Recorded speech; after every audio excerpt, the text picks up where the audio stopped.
Good morning.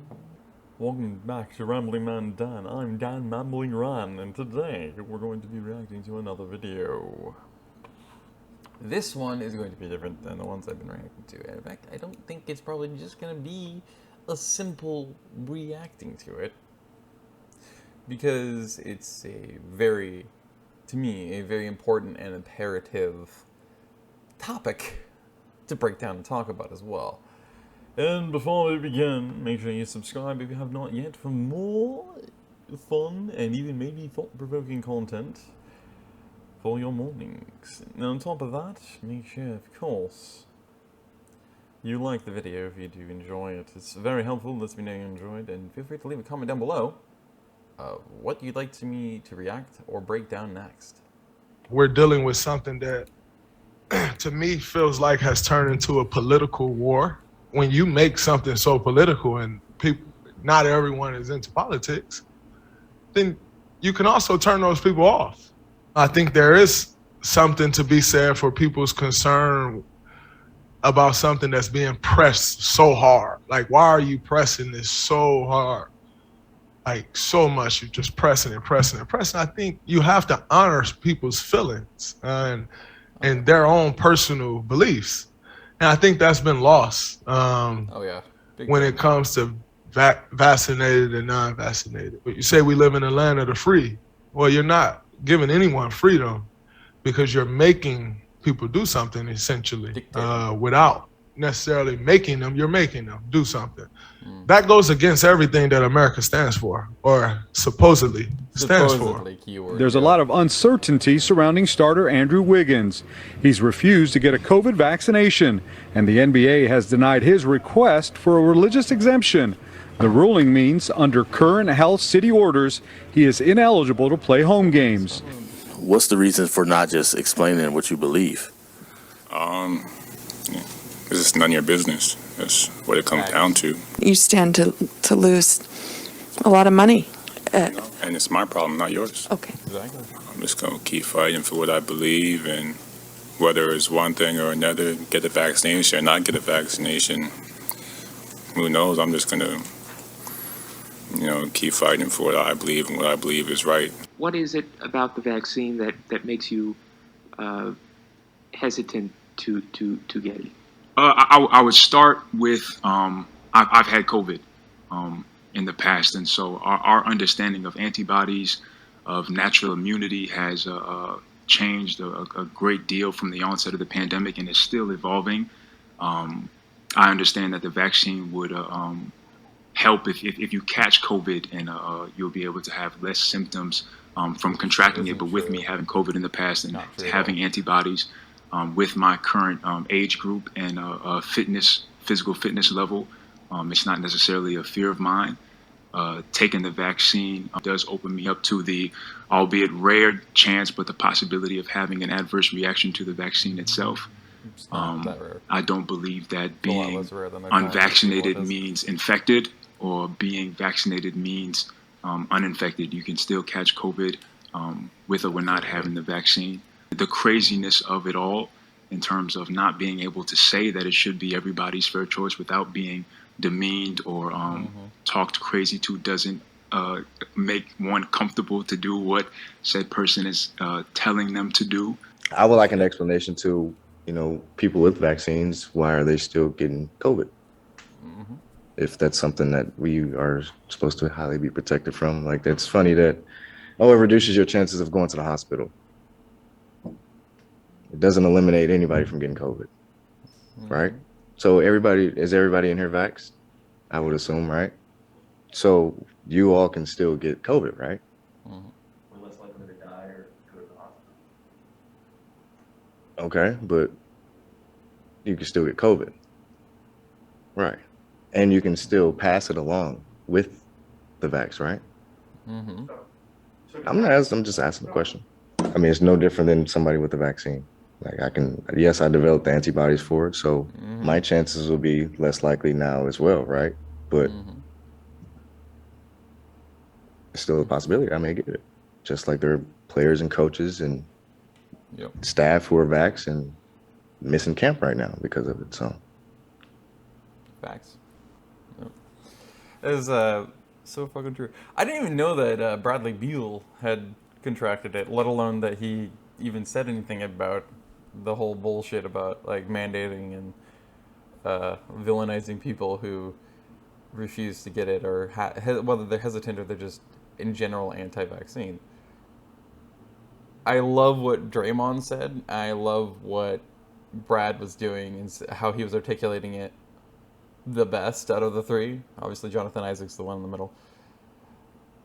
And everybody's talking about Johnathan Isaac. In fact, in the comments of this video, everybody wants to talk about Johnathan Isaac and say that is the most articulate way to talk about it. I wouldn't agree with that personally. I think that Bradley Beal and Draymond Green, especially Draymond actually, both were the most articulate, and they were the best at addressing everything about it and talking about it and giving perspective and trying to get people to think with their own damn minds rather than just believing implicitly what people with titles have told them to believe. You know. And you can hear that reporter try to say to Bradley Beal, well, yeah, in other words, we're all vaccinated, but you can still get COVID, right? And he refuses to answer the question. And so instead he answers the question, he doesn't answer the question, but he instead gives some offhand comment about, it's like, well, I'm not going to just, I'm almost guaranteed not to die and not to go into the hospital. That man's already lying to himself. That is complete bullshit. There is a way higher number, by the way, than what is being reported in the media or being reported by the CDC or the World Health Organization of people around the world, let alone here in the United States, that get the COVID-19 vaccine that A, end up in the hospitals because of a severe case of COVID, B, die because of COVID despite it, and C, actually have adverse reactions to it, and D, have died by getting it. There is actually a stupidly high amount, way higher around the world, let alone in the United States, than they will ever be willing to admit. At least directly and publicly through the mainstream media. It's very clear, especially when you get all these different independent organizations around the world, and they're truly independent. They're not funded by literally any corporation or company or politicians, and they're out here basically just what sadly ended up being just your average everyday people like you and me going out there to do the activism, and now they're also doing all the research and then deep investigation and deep dives and trying to find what's been buried and what's been suppressed so they can find the statistics to actually, the real statistics to be able to back up, okay, what is the truth about this? And they've came up with a ton of it. And then there's other people who recently discovered or rediscovered that the World Health Organization has a website that is at least a slight bit more honest about reactions to medications and to vaccinations. I can't remember what the acronym is, but it's like, it starts with a V, and it's 4 letters. And they have the website. It's by that name. It's a database website. It's public, but they never, ever, ever mention it, ever, publicly, to anybody, for any reason.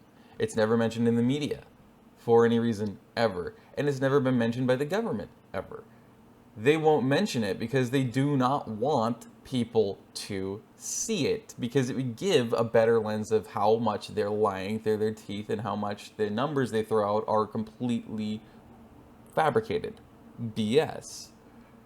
You go on there, and if it actually is successful for you to navigate the website rather than it looking like it's a 2005 website made to steal all your information and be a phishing scam, and hasn't been updated since 2005, with ads all over the place instead whenever you use the search bar, which was my problem when I was using it. They wouldn't actually give me anything but ads and a bunch of other stupid shit. It literally looked like one of those fucking phishing websites that some random person with low skill level and programming and website creation and created back with basic HTML in like 2002, 2005.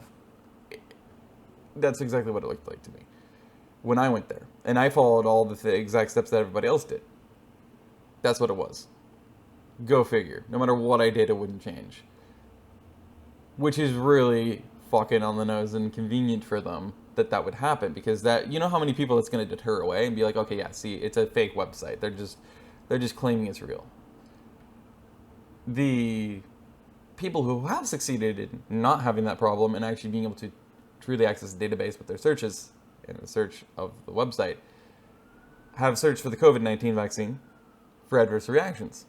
About 3 million people that had died after reporting subsequent major health issues as a result of getting the vaccination. And they were confirmed as major health ailments that led to their death.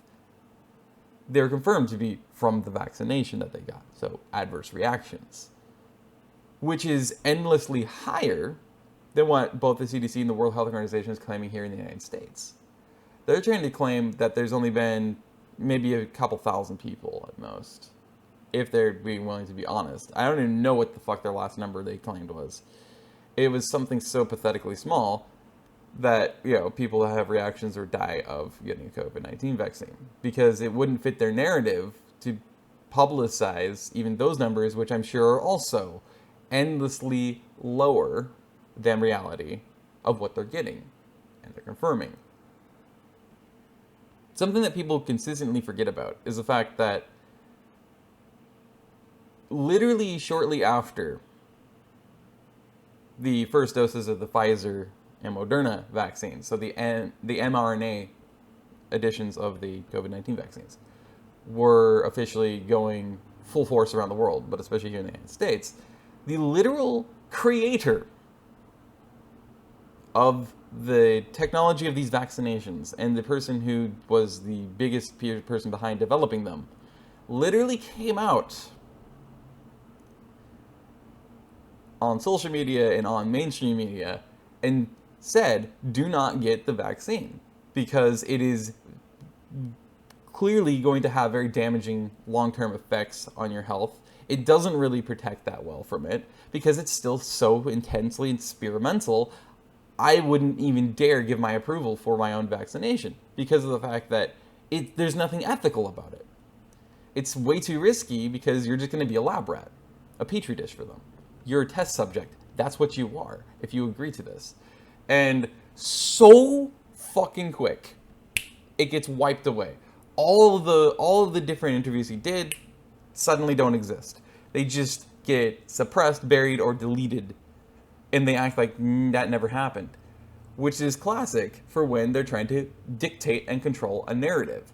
If somebody gets enough traction and enough people believe it, in this case, it's from the horse's mouth. Why wouldn't you believe him? And then you get rid of that and pretend it never happened. That's exactly what proves they're lying through their teeth about everything to you, and that they do in fact have an agenda, and it's very nefarious. People forget that all the time. Also, even more back towards the main focus of what was said in this video by especially Draymond and by all three of them, but especially Draymond and Bradley Beal, is natural immunity.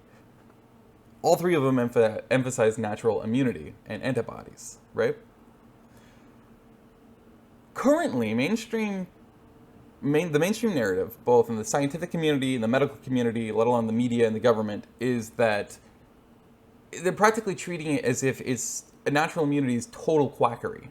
It's total hippie bullshit. It doesn't exist. It's complete farce. Or at least it's intensely weak compared to the vaccine immunity, which is complete horseshit. And they know that. They know that. Because it's all about making money. That's what it is about. In fact, remember that video that I did recently, that I posted recently, that was reacting to the British high schoolers trying American snacks for the first time? Remember what I said in that video? I said it's for a different video for a different day. At least this portion of it fits directly into that. Because at least here in the United States, the big thing is the government's fantastically all for all the corporations and the food giants and all this stuff to produce fake food. Everything here just about is highly overly processed and intensely fake. It's created in chemically, it's chemical compounds created in a lab, is what it is. Almost all of it.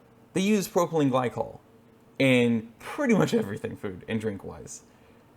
And if you don't know what propylene glycol is, it's antifreeze. Literally, that is what antifreeze is propylene glycol. It's just a different name for it. So you're literally ingesting antifreeze. They allow formaldehyde to go into food here. They allow all sorts of stupid shit like that. And they allow it to go into vaccinations and things like that too. Literally, if you look, even on the CDC's website, at some of the vaccine ingredients, a large portion of it literally straight up has formaldehyde in it. I mean, really? And that's not even the tip of the iceberg. That doesn't even scratch the tip of the iceberg. You barely even notice the tip of the iceberg at that point. The point being is that it's because of the fact that all that fake food that's highly overly processed, they want people to not only ingest it and buy it because it's cheaper, they also want to make them reliant on it, which is why it's harder to find real food here that doesn't at least have some sort of modification or changes or hybridization or even chemicals added or some point in its life cycle to it. Because they want to keep you just sick enough that you'll keep coming in, so they'll keep making profit. As in the medical industry. So the food industry makes a profit, which then helps the medical industry makes a profit, which then helps the death industry make a profit. Well, guess who's a huge part of the medical industry? Vaccine manufacturers, biotech. So why would they want to risk so many people's lives by forcing these vaccines on people? Because of the fucking gobs of trillions of dollars around the world they'll make from it. It's a huge profit, and it will be a huge boon to the death industry too. So, and those two work in tandem, just like they work in tandem, the medical industry with the food industry. They work in tandem with the death industry too. They literally coexist together because they rely on each other to operate and make the highest profits they possibly can. And that's why the governments stay okay with it, because they have to be if they want to stay in power. Because guess who buys everybody into power in their seats of positions as a puppet? Whether it's president, vice president, senate, whatever. Those industries. They're the ones who buy them into their offices and their positions. You don't have to agree with that. But I think it's more than blatantly obvious as fact, even longer than I've been alive. Let alone especially now more than ever. And that would just be why they would try to act like her, real herd immunity, which is real natural immunity, is far superior to vaccine immunity or mainstream medical immunity, so medicine. It's far superior, and they've known that for the longest time. They know that with COVID too. They know it's far stronger, far better, and far safer to have natural immunity than vaccine immunity. And that's exactly why they would not want to do anything but demote that and act like it's total hippie bullshit. It's quackery. It's not real. Because they want to get as pressure and scare as many people as they can into getting the vaccination, because it's going to make them that much more profit. Especially in the long term. And that's the only objective they have. Now, there's another video we're going to put into this one, which is this one. I want to see what he has to say here, because it's hard to read the context here of the title and get it right. Says he will. Oh yeah, thanks.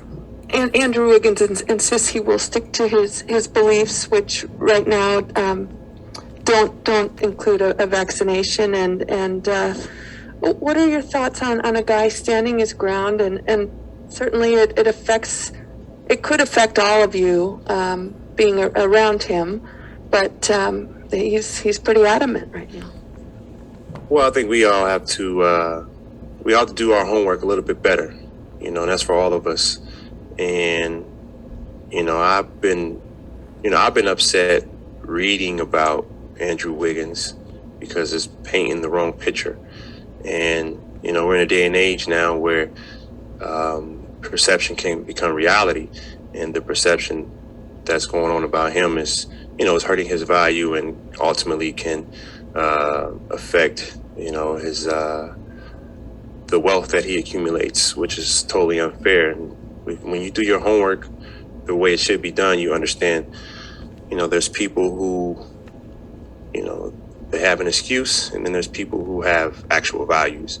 And he's a guy that has values, and he's the type of guy I'll stand by, and he's the type of guy I'll risk being around the situation. Now, I'm vaccinated, and, I have an understanding about this, and he has a different understanding, but his understanding is something that I truly respect, and I have a value for how he sees life.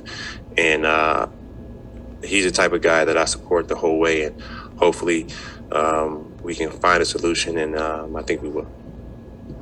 Andre, a couple quick follow-ups on stuff you mentioned already. While we're on the topic of vaccination status, you've been in the conversations with the Players Association for a while now. Do you think there is any point at this year, knowing what's going on in San Francisco and New York especially, where there would be any chance where the Players Union would come in and say, everybody's got to be vaxxed up? Well, I mean, I don't think you can force it upon guys. I just think you can give people options. And I think that's what we try to do at the union. And it's our duty to try to protect our players physically, mentally, emotionally, psychologically. So, you just give guys options and say, I think we have guys who, the majority of our players, I shouldn't say the majority, but all our players have a love for the game. And sometimes we have to relay the message that it's a business side. And, for better or worse, the business side outweighs the love of the game. And we're in a situation where, the business comes first, which is why we're playing in the pandemic. And we have to understand how a CBA works, how BRI works, and how all this is affected by, this pandemic. So you just give the guys a choice, and you make your choice, and then you just live with the consequences. So I think you take that. That's the proper way to take it. I do have questions about that. Like,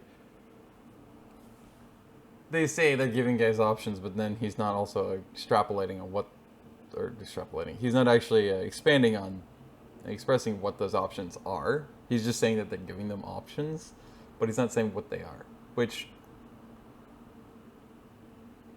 I'm not gonna lie, that's kind of screwed up not to do that. Like, if you really want to give context, you really want to give perspective, help people better understand the situation and what you guys are doing, let alone on top of that, being able to further expand upon it to the extent that you want to express that you're giving people options. It sounds like what you would want to do then at that point logistically would be to express what those options are being given to them, what they are, because then it helps further with context, it helps further with understanding, it helps people better, I guess you could say empathize and sympathize with even both sides. But you don't do that. If you don't do that, you don't give context, and then it makes it harder to take it a bit more seriously. That's one of the reasons why I was very curious about this, because of the fact that it's hard to get the context out of just the title. And of course, yeah, I know that he's one of the, I think he's like the vice president of the NBA's Player Association, so NBPA. I'm not entirely sure. I also don't know what BRI is. I know what the collective bargaining agreement, CBA, is, but I don't know if I've ever heard of the BRI. It's kind of interesting. Anyway, but yeah, so that like really devalued even what he was trying to say.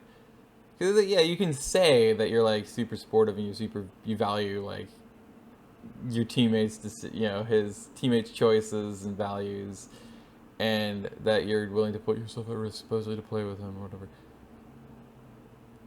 But anybody can just say that.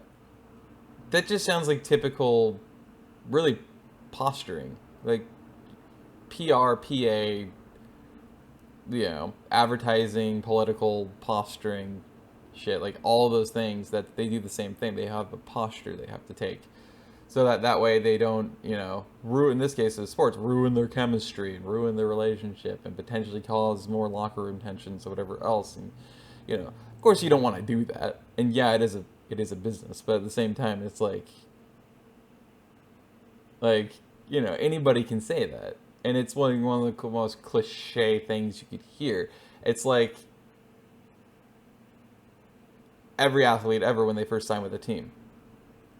They're literally, they always say it without a smile on their face. They look like they're half dead inside. They're decaying. They're just like, you know, I'm so happy to be here. You know, you got a great group of guys. You know, I'm really excited. We're really excited to, you know, really, contend for a championship this year. I got a great relationship with insert coach's name here, and it's just a really great group of guys. The facilities are state of the art. You know, this is the best fans in the organization, and you know, I'm just really excited to get to work here and to be able to play with these guys and show what we got. You know, and hopefully win a championship along the way. Real excited. They literally talk like that. That's their entire fucking demeanor. And they all give the same fucking spiel. So, you know it's scripted. You know it's just typical PR scripts. It's no better than a call center. If you work there or have experience with people who have worked in a call center, you know how that works. Same with if you worked in advertising. You know how it works. You know how, if you're a PR person, in fact, public relations, you know how that shit works. There's certain scripts you have to follow. Customer service, same thing. There's a certain script that you're given, that you're dictated you have to follow. That's why they always respond the same way. Because they're just required to. So you have the same spiel every time. So what Andre said there in the first half versus what he said in the second half, that second half seems to solidify that the first half was just the script. He was going, you know, he was ad-libbing. He was doing his own rendition of it, but you could tell it was still the same general, like he kept the structure of the script to try to not ruin chemistry or ruin relationships or anything else, or alienate, right? Because again, that's a huge part of the fucking money making in the brand is you got to make sure that you at least appear very cohesive and well done, you know, well tied together and unified. But then that latter half is specifically not refusing to actually elaborate on what it was that the options that are given to those players are. That pretty much confirms that that's all that was. I don't know if it was. Obviously, that's my assumption. My very well educated guess on the topic, but yeah. So I'm not sure how to take anything he just said there, because the NBA Players Association, again, like he said, it's business first. The entire idea is you got to make sure that it's all about not only having the highest collective bargaining agreement so they can have the highest wages, the highest contract value as possible, no matter what. But at the same time, it's you're not just bargaining with the league, you're bargaining with literally the advertisers and the television providers and all that, and sponsors and everything. So that way they all know that they're going to get what they want out of it too, and they're going to get a lot of, you know, metric fuck tons of money and all this other stuff. And clearly, again, Andrew Wiggins' position, as we heard, is that he's not allowed to make the money because he's not allowed to play. And it's literally because he's refusing to get the COVID-19 vaccinations. So he won't be able to play and make any money for as long as he refuses to get it. Andre refuses to elaborate on the options that they gave them. But to me, it doesn't sound like there's really actually options at all. The option is, okay, you don't get it, that's fine, but you don't get paid, you don't get play. That's your option. You can do that, or you can just submit to our dictation and just suck it up and get it. If you really want to play that bad. If you really want your money. In other words, they're holding the literal livelihood of these players for ransom, saying, but you want the money, you want your livelihood, and you don't want to be blackballed or anything like that, and you want your playing time, because you're going to get none of the above. If you don't get the 19 vaccine, then you got to get the vaccine. Simple as that. That's your choice, man. What do you value more? And, you know, hopefully players like Andrew stay steadfast to what they believe in their heart and minds is right. And, you know, what their choice ultimately truly amounts to, what their values really are, and really stand for those values, no matter how much pressure, no matter how much blackballing, no matter how much anything happens, stand for that. Be like, you truly be happy and okay with that. Be like, I did what I know is right in my heart and mind. It might not be right to you, but it's right to me. These are my values, and I'm going to stand for them. Even if it makes me lose my job and have a negative reputation with the majority of people.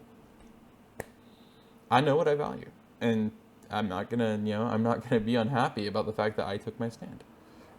Hopefully players like Andrew Wiggins will do that rather than giving into the pressure and doing it because he wants to play basketball too bad for money. It's absolutely true though. Like it absolutely should be up to you to decide what your values are, where you stand, including on if you're gonna get a vaccine or not. And not give a fuck about how many people hate you for it. Like, if that's the world we live in, where everybody's going to start to divide and conquer each other and segregate each other and avoid each other and despise each other with a passion and say, we're so dangerous and we've killed so many people because you didn't get your vaccine, whereas I'm so much holier than thee, I'm so much better than thou, that, because I did the correct thing and I got my vaccines. Like, then that's the world we live in. Sadly. And it seems like it is the one we live in. So if that's the reality, then that's what you got to deal with, unfortunately. But you should never let any of that hatred or division or anything like that help let you start dividing or conquering or segregating or hating. Like, be like, it's my choice, man. You can hate it all you want. You can tell me I'm a murderer, but it's my fucking choice, man. Like, sorry you don't like it. It's all good, though. I don't care. Just remember to stand for what you believe in, even if you mean standing alone. Let me know what you thought down in the comments below. If you liked the video, feel free to like it. If you want to share it around for sharing a perspective that maybe might be a new one to people or helpful to help people better understand things, feel free to share this video around. And make sure to subscribe for more videos, whether it's a breakdown or it's just one of those fun, entertaining ones where we just do reactions and whatever else. Make sure you always have a good morning. And remember, you look absolutely ravishing, my darling. You look fabulous. Time to go out and seize the day. Hope to see you in the next video. Stay safe out there. Or not, it is your prerogative. And I'll see you later. Probably never. Man, Rambling Dan out.